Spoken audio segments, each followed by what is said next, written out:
നിഷ്കളങ്കമായ ഒരു കുഞ്ഞിനോട് അൺകണ്ടീഷണലായ സ്നേഹം, അതായത് യാതൊരു ഉപാധികളും വെക്കാത്ത സ്നേഹം നൽകാൻ ചുറ്റുമുള്ളവർ റെഡിയാകുന്നു. അതെന്തുകൊണ്ടായിരിക്കും? ഈ കുഞ്ഞിലെ പ്യൂരിറ്റി ചുറ്റുമുള്ളവരുടെ ഹൃദയത്തിലെ കറകളായ ഇത്തരം ഉപാധികളെ ക്ലിയർ ചെയ്യുകയാണ് ആ കുഞ്ഞിലേക്കുള്ള ആ ഒരു നോട്ടത്തോടെ തന്നെ. ശുദ്ധമായ സ്നേഹമായി പ്രതിഫലിക്കുന്നത് ആ കുഞ്ഞിന്റെ ഹൃദയ പരിശുദ്ധി തന്നെയാണ് എന്നാണ് ഞാൻ പറഞ്ഞത്. എന്നാൽ 1-2 വർഷങ്ങൾ കഴിയുമ്പോഴേക്ക് ഇവിടെ മാറ്റങ്ങൾ വന്നു തുടങ്ങുന്നുണ്ടല്ലേ? കാരണം എന്തെന്നാൽ പിശാചിന്റെ ഇടപെടൽ ആ കുഞ്ഞിനെ ബാധിക്കുന്നുണ്ട്. അത് പലതരം വാശിയും കരച്ചിലുമായി ആ കുഞ്ഞിൽ പ്രതിഫലിക്കുമ്പോൾ ചുറ്റുമുള്ളവരിൽ അവർക്ക് ചെറുപ്പത്തിൽ ലഭിച്ച പാരന്റിംഗ് മോഡൽസിനെ ഉണർത്തുന്നു.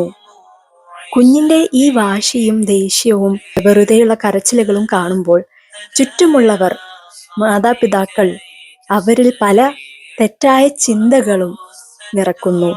അതായത് വെറുതെ വാശി പിടിക്കുകയാണ്, ഒരു ജോലിയും മര്യാദക്ക് ചെയ്യാൻ സമ്മതിക്കില്ല, വെറുതെ ഉറക്കം കളയാൻ വേണ്ടി എന്നിങ്ങനെ പല മന്ത്രണങ്ങളും നടക്കുന്നുണ്ട്. ഈ മന്ത്രണങ്ങളാണ് പിന്നീട് നമ്മെ നിയന്ത്രിക്കുന്നത്. അതിനനുസരിച്ച് നാം പല തെറ്റായ പ്രവൃത്തികളിലേക്കും കടക്കുന്നു. വഴക്ക് പറയാനും അടിക്കാനും കുട്ടിയെ വേണ്ടത്ര പരിഗണിക്കാതിരിക്കാനും തുടങ്ങുന്നു.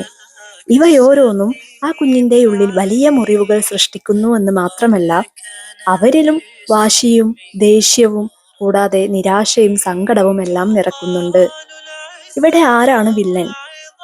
സംശയമില്ലാതെ പറയാം, നമ്മുടെ തന്നെ ചിന്തകളാകുന്ന മനസ്സിന്റെ മന്ത്രണങ്ങളും പിശാചിൽ നിന്നുള്ള മന്ത്രണങ്ങളും തന്നെയാണ്. എന്താണ് പരിഹാരം? മനസ്സിനെ ഫോളോ ചെയ്യാതെ മനസാക്ഷിയെ ഫോളോ ചെയ്യുക.